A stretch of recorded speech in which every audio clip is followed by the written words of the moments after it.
আমাদের গত সপ্তাহের লাইভে অনেকগুলো প্রশ্ন আছে, সেখান থেকে কিছু কিছু প্রশ্নের উত্তর দেওয়ার চেষ্টা করছি। এরকম একটি প্রশ্নটি করেছেন আব্দুল্লাহ আল মাসুদ ভাই। উনি লিখেছেন, আমি যদি হেভি ড্রাইভিং লাইসেন্স হোল্ডার হই এবং শিক্ষাগত যোগ্যতা এইচএসসি হয়, তাহলে কি আমি পারবো কানাডায় সেটেল হতে?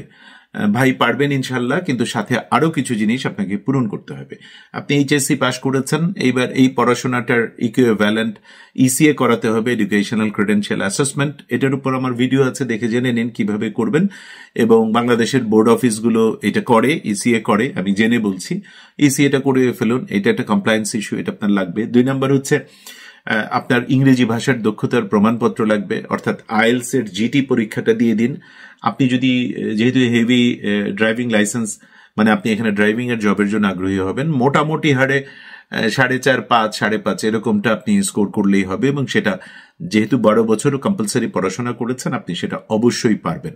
তাহলে এই দুটো কমপ্লায়েন্স ইস্যু আমাদের লাগবে। 3 নম্বর হচ্ছে আপনার সলিড জবের এক্সপেরিয়েন্স এবং সেটার প্রমাণপত্র, কোথায় আপনি হেভি ড্রাইভিং লাইসেন্সধারী হিসেবে গাড়ি চালিয়েছেন সেটার প্রমাণপত্র, সেটার এক্সপিরিয়েন্স সার্টিফিকেট, এইগুলো একসাথে করে কেনেডিয়ান স্টাইলে একটা প্রোফাইল তৈরি করে এবং কভার লেটার লিখে আপনি জব ব্যাংকের যে অংশটা ফরেন ক্যান্ডিডেটদের জন্য উন্মুক্ত, সেইখানে কানাডা জব ব্যাংকের, সেইখানে গিয়ে এটার আবেদন করুন ঘরে বসে।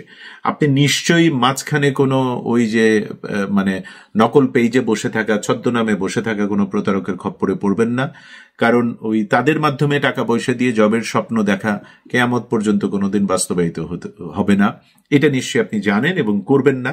আপনাকে সামনে রেখে যাদের বেলায় প্রযোজ্য তাদের জন্য বলছি। এরকম প্রস্তুতি নিয়ে নিজে ঘরে বসে কানাডার বড় প্ল্যাটফর্মগুলোতে গিয়ে আবেদন করতে থাকুন। আপনার চেষ্টা, আপনার নিয়ত, আপনার আল্লাহর পথে থাকা, আল্লাহর দয়া, এই 4টা মিলে হবে আপনার সফলতা। আপনার জন্য অনেক অনেক দোয়া।